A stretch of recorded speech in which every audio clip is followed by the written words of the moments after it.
哎，主播，你这是在干嘛呢？啊，这不是粉丝家门口的这个下水道堵了，然后把吊车开过来，把这个污水盖给吊起来，看看里面怎么回事儿。这个盖子挺重的呀，你这玩具吊车可以吊得动吗？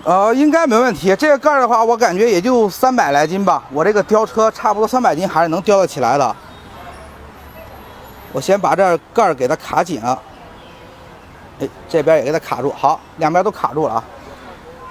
行，差不多啊，我们准备起看怎么样？哎，怎么感觉有点压力啊？不应该啊，这应该可以吊得动的啊。哎，你这玩具吊机是烧油的吗？不是啊，是充电的呀。那这后面怎么冒烟了呢？我去！哇，这是什么东西烧了吧？这个，电条烧了好像是，估计太重了。